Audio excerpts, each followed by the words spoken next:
Salut. Est-ce que je suis en focus ou pas? On va espérer que oui. Alors, je vous retrouve aujourd'hui pour une vidéo qui, encore une fois, n'était pas préparée. Cette fois-ci, je vais réagir un peu à l'actualité. C'est quelque chose que je faisais pas du tout avant sur ma chaîne en fait, mais en fait, j'ai l'impression que ça marche plutôt bien et je trouve que ce qui est intéressant, c'est pas forcément du coup de réagir à un fait isolé, mais c'est de réagir aux phénomènes ou aux choses qui sont analysables et qui se répètent souvent et qui prennent des formes déguisées, la forme déguisée ou la forme particulière ou du coup circonstancielle étant le fait isolé. Du coup, ce qui a motivé cette vidéo en fait, c'est quelque chose qui appartient vraiment à la culture la plus mainstream que ce qui puisse. Il y a une émission que je pense tout le monde connaît qui s'appelle The Voice et je pense que beaucoup d'entre vous ont entendu parler de cette émission ces derniers temps parce qu'il y a une participante, Ménel, qui a subi une vague de ce que j'appellerais moi des violences et du harcèlement en ligne suite à son passage dans l'émission. Alors pour resituer un peu les choses, pour ceux qui ne sauraient vraiment pas de quoi il est question, Ménel c'est une jeune fille française d'origine syrienne qui a participé à The Voice et lors de son audition à l'aveugle, elle portait un foulard et elle a chanté en arabe quelques parties de la chanson. Alors, du coup, suite à cette prestation, en fait, il y a ce qu'on appelle la fachosphère, c'est-à-dire une bande de personnes en ligne qui adorent... Comment parler de la fachosphère? En fait, la fachosphère, c'est quelque chose qui ne me fait pas du tout rire. Parce que premièrement, c'est une grande partie de ceux qui m'attaquent un peu quotidiennement. La fachosphère, c'est des gens, en majeure partie des hommes, désolé, mais il faut le dire, en majeure partie des hommes blancs qui ont des opinions politiques extrêmement conservatrices, qui sont souvent xénophobes, islamophobes, racistes, misogynes, et qui harcèlent en ligne toutes les personnes qui ne correspondent pas en fait à leur vision de la France, à leur vision de ce qui est bien, et ce qui fait que lorsque vous êtes une femme et que vous parlez de certaines choses, lorsque vous êtes une personne racisée et que vous parlez de certaines choses,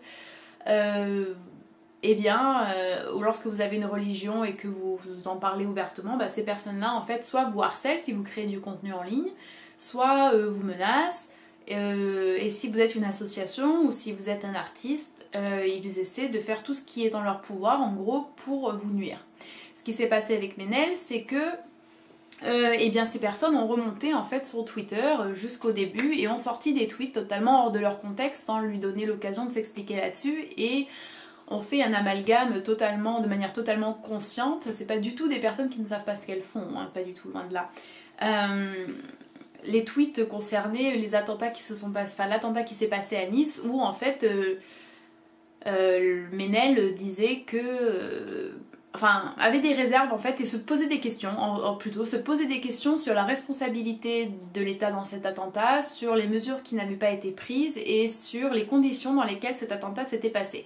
En fait c'est quelque chose qui se retrouve dans la plupart, assez souvent lorsqu'il y a des attentats, même le 11 septembre, on sait très bien qu'il y a des personnes qui se sont posées de grosses questions derrière. Je suis pas là pour dire est-ce que c'est bien ou pas de se poser ces questions-là, mais c'est se poser des questions sur pourquoi ça a été possible, qui aurait pu y participer, est-ce qu'il n'y a pas des personnes qui n'ont pas fait leur travail ou ont fermé les yeux sur certaines choses, ou même parler de responsabilité d'un État dans certains événements, c'est pas de la diffamation, c'est tout simplement une liberté d'expression et une utilisation de son esprit critique et de la dimension politique de chaque être humain. C'est-à-dire qu'il est encore normal, je pense, et heureusement, qu'en France, on puisse se poser des questions sur notre gouvernement, qu'on puisse se poser des questions sur nos hommes politiques. Donc au lieu en fait de considérer ça pour ce que c'est, ces personnes de la fachosphère en fait ont essayé de faire passer Ménel pour une terroriste, pour une personne proche des milieux radicaux, etc. Et là il y a déjà plusieurs problèmes. Alors le premier problème c'est qu'en réalité, vous voyez, lorsque vous avez quelque chose qui vous distingue du français blanc moyen, votant plutôt centre-droite. Il y a toujours des personnes qui vont essayer d'aller fouiller dans votre passé. Surtout les candidats de The Voice, je pense qu'il y en a plein qui ont dû avoir des tweets plus ou moins judicieux et plus ou moins respectueux. Je pense qu'il y a sans doute même des personnes qui ont peut-être eu des tweets totalement horribles. Pour le coup, réellement horribles. Peut-être des tweets, je ne sais pas moi, extrêmement insultants, peut-être des tweets racistes, peut-être des tweets hyper sexistes. Mais le fait est qu'on ne va pas chercher dans l'historique de ces personnes-là. Pourquoi? Parce qu'en réalité, pour qu'on aille fouiller dans votre passé, c'est pour consolider ou pour confirmer une mauvaise impression qu'on a de vous. Et cette mauvaise impression vient d'où? Cette mauvaise impression vient du faciès. En fait, c'est une forme parente du délit de faciès en quelque sorte. Vous êtes noir, ah peut-être que vous n'êtes pas vraiment français. Pourquoi vous êtes venu ici? Quelles sont vos origines? Vous portez un hijab ou un foulard? Ouh là là, quelle est exactement votre manière de pratiquer votre religion? Quelle est exactement votre définition de la foi? Quelles sont vos affiliations? Où allez-vous prier? Pourquoi? Etc. Donc ça se retrouve assez souvent en fait. Moi ça m'a beaucoup fait penser à ce qui s'était passé avec la députée de la France Insoumise Danielle Obono qui avait, ou juste à Rokhaya Diallo tout simplement en fait. C'est-à-dire que c'est des femmes ou des personnalités qui ne correspondent pas, qui gênent parce que premièrement elles sont noires, parce qu'elles sont musulmanes ou parce qu'elles sont religieuses ou parce qu'elles sont super féministes, peu importe, elles gênent en fait. Et du coup, pour les dégager ou pour les... comment dire, pour les violenter, pour les intimider, et on va chercher tout simplement et on va fabriquer si on ne trouve pas et on va manipuler, tordre les faits, les dire s'il le faut.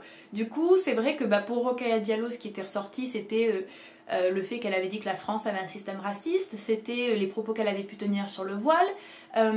Pour Danielle Obono c'était le fait qu'elle avait soutenu je ne sais plus quel artiste dont la chanson s'intitulait Nique la France.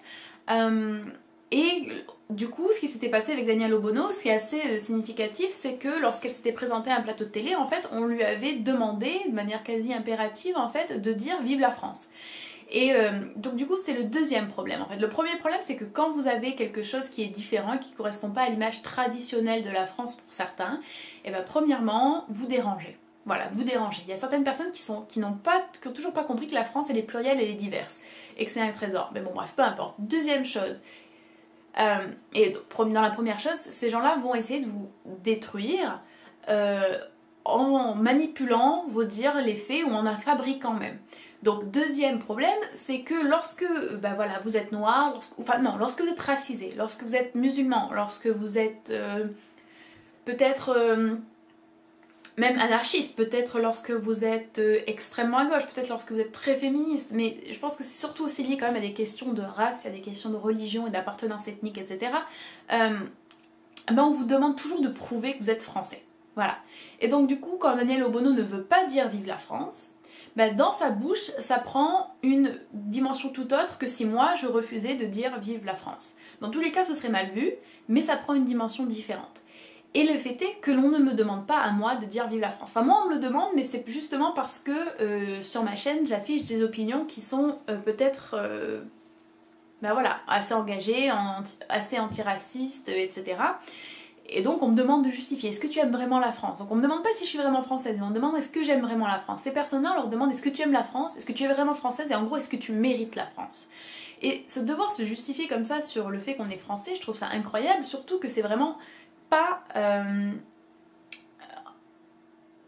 dans l'absolu, de manière absolue. Est-ce que c'est vraiment fou? Peut-être pas, mais les raisons pour lesquelles on leur demande sont totalement injustifiées, ne sont absolument pas valables, et lorsqu'on est blanc et lorsqu'on est un homme en plus, on peut se permettre de dire des tas de choses, mais pas que lorsqu'on est un homme, on peut se permettre de dire des tas de choses qui sont anti-républicaines, qui ne sont totalement pas dans l'esprit de liberté, égalité, fraternité. Par contre, personne va venir vous remettre en question votre compréhension des lois, votre compréhension des valeurs républicaines, là pas du tout, d'accord? Si vous êtes blanc et si vous êtes un homme, mais pas que, là ça passe beaucoup mieux. Si vous êtes catholique, c'est encore mieux. C'est ridicule, en fait, c'est absurde, c'est totalement absurde. Et le troisième problème vraiment là derrière, c'est que il n'y a aucune responsabilité en fait des médias ou des personnes qui sont un petit peu influentes. Ce que je veux dire par là, c'est que, alors je ne regarde absolument pas cette émission, Dieu m'en préserve, Mais j'ai vu sur mon fil Twitter en fait que dans l'émission Touche pas à mon poste, émission célèbre pour ses nombreux dérapages et sa bêtise incommensurable, en fait Benjamin Castaldi par exemple et une autre personne, une femme dont je ne connais pas le nom, ont tenu des propos du genre chanter en arabe par les temps qui courent c'est pas une très bonne idée ou ça devrait pas se faire. Qu'est-ce qu'on est censé comprendre? Enfin c'est explicitement raciste. C'est explicitement raciste.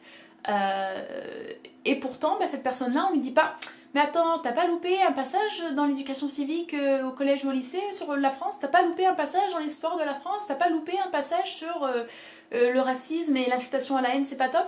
Et vous avez Benjamin Castaldi qui dit clairement à la télévision, sans avoir vérifié ses sources, donc en fait en relayant des informations tronquées, manipulées et avec une intention horrible derrière de la fachosphère, tranquillement en relayant à la télé à une heure d'écoute assez importante, et en plus on sait que bizarrement, mais je sais pas pourquoi, mais cette émission est très regardée apparemment, que Ménel serait lié ou aurait fait l'apologie du terrorisme.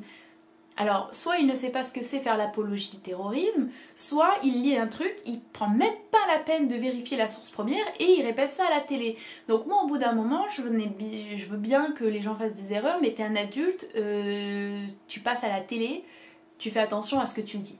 Et le pire, c'est que lorsqu'on essaie de reprendre ces personnes-là, ah ben non, il faut pas les reprendre, il faut pas les insulter, il faut pas dire ceci, il faut pas dire cela. En fait, non seulement il y a un gros problème de responsabilité des individus, notamment de ceux qui ont une audience assez forte, parce qu'ils ne vérifient pas leurs news, parce qu'ils n'ont aucune connaissance en fait de ce qu'est la fachosphère, de ce qu'est le harcèlement que peuvent subir les femmes ou les personnes racisées en ligne. Mais en plus, il n'y a aucune derrière volonté de s'excuser, de dire effectivement, enfin c'est pas la fin du monde quoi, si tu dis que tu t'excuses, que tu as dit quelque chose qui n'était absolument pas vrai, que tu t'es laissé influencer par des gens en ligne qui avaient de mauvaises intentions et que ça se reproduira pas, c'est super quoi, tu vois, on passe à autre chose à la limite. Mais non. Non, non, ils campent sur leur position et puis cette vague d'hypocrisie, comme la dame, je ne sais plus son nom, désolée, mais qui a dit chanter en arabe par les temps qui courent c'est pas cool, elle a dit qu'en fait elle préférait entendre des chansons en français. Non mais en plus ils nous prennent pour des abrutis finis quoi. Et il n'y a pas, je trouve, de réaction en fait assez importante vis-à-vis de tout ça. Parce que là on peut voir un petit cas isolé qui est quand même assez triste. Enfin je pense que cette jeune fille elle avait fortement envie de chanter. Je pense que c'était quand même important pour elle. Enfin c'est quand même pas rien. Et elle s'est retirée de la compétition en fait parce que je pense qu'on n'imagine pas non plus toute la haine qu'elle a dû recevoir en commentaire, en message, en tweet, etc. On n'est pas irréprochable en fait en tant qu'individu. On poste tous des trucs qui sont maladroits, on poste tous des trucs qu'on regrette peut-être et il faut l'accepter. Et il faut donner une chance aux personnes de s'exprimer. Mais au-delà de ça, il faut aussi comprendre qu'on a le droit d'avoir des voix dissidentes en France, qu'on a le droit d'avoir des voix qui ne sont pas forcément d'accord avec le gouvernement ou avec la politique la plus, voilà, celle qui se fait. Et que le fait qu'on soit noir, le fait qu'on soit asiatique, le fait qu'on soit anticapitaliste, le fait qu'on soit maghrébin, le fait qu'on soit musulman, ça discrédite pas et ça rend pas cette parole plus inquiétante que si elle était proférée par une personne blanche. C'est extrêmement important de le comprendre. C'est aussi extrêmement important de relier les éléments entre eux pour comprendre qu'en fait c'est des choses importantes parce que c'est justement constitutif d'un système. Et moi, personnellement, j'ai beaucoup de mal avec les gens qui se disent que c'est pas si important que ça, que en fait voilà, on attire l'attention. Enfin, les gens qui disent que toute forme de critique en fait c'est une forme d'attention et qu'au final c'est pas si mal que ça, non. Ça c'est vraiment des commentaires que je trouve assez peu pertinents. Et voilà, moi ça m'intéresse pas spécialement, même si je suis désolée pour Ménel, enfin c'est pas ça qui m'intéresse réellement au fond. Ce qui m'intéresse c'est de voir que ça se répète, que ça se fait dans l'impunité la plus totale et qu'en fait on a des personnes qui sont soit vraiment, excusez-moi, mais assez bêtes, j'aime pas dire ça parce que pour les animaux, mais qui font preuve d'une forme de stupidité quand même pour tenir des propos et pour pas vérifier quoi que ce soit. Et de l'autre côté, vous avez des gens qui ont de vraies mauvaises intentions, qui sont animés par des pulsions xénophobes, islamophobes, misogynes, tout ce que vous voulez, parfois même homophobes souvent d'ailleurs, et qui en fait arrivent à manipuler et que au lieu de s'attaquer à ces personnes-là et leur dire mais t'as pas de vie, qu'est-ce que tu fais, pourquoi tu t'attaques à ces personnes, t'as rien que ça à faire de voir une personne voilée à la télé, de se dire qu'est-ce que je vais bien pouvoir trouver dans son feed pour la détruire comme ça, au lieu de s'attaquer à ces personnes-là qui relaient de fausses informations, qui incitent à la haine et qui sont vraiment des personnes nuisibles, et on s'attaque aux victimes de ces personnes-là. Donc pour moi ça c'est extrêmement problématique et il y a des tas d'occurrences de faits comme ça. Donc il faut s'éduquer vis-à-vis de ça et il faut vraiment toujours garder un œil critique et il faut pas se laisser parce que ça arrive souvent ou parce que c'est des petits faits isolés ou parce que ceci ou parce que cela. faut pas se laisser endormir quoi. Et puis je pense qu'un point qui est réellement important, c'est le fait qu'il faut s'estimer heureux qu'en France on ait le droit de critiquer le gouvernement, qu'on ait le droit de se poser des questions, qu'on ait le droit... En fait, vous voyez, ce qui est horrible, c'est qu'un attentat c'est terrible, où qu'il se passe, etc. C'est horrible, mais... Et ça peut-être que je ferai une vidéo un jour là-dessus, mais la question du terrorisme, c'est une question qui est extrêmement politique et c'est une question qui est extrêmement sujette à... Enfin, il y a des tas de choses qui sont du terrorisme, en gros, qu'on n'appelle pas terrorisme, d'accord? Et il y a des tas de manières de faire du terrorisme autres que de poser des bombes. Pourtant, c'est... Enfin... En fait, le problème des gens, c'est qu'ils voient du terrorisme que là où on leur montre que c'est du terrorisme, que là où on pose le mot terrorisme. Et donc le terrorisme en soi, ça devient une espèce de tabou où il est impossible d'avoir des discussions là-dessus. Et ça, c'est extrêmement problématique parce qu'en fait, il y a des personnes qui jouent sur l'émotion, sur la sensibilité, sur la peine des personnes qui sont plus ou moins touchées par ça pour empêcher de réelles discussions sur ça. Et ça, c'est également un autre problème, mais ça, c'est une autre chose. Donc voilà, je vais m'arrêter parce que la vidéo est un peu longue. J'espère que ça vous aura intéressé. N'hésitez pas à réagir dans la courtoisie et le respect. Et je vous dis à la prochaine. Bye bye!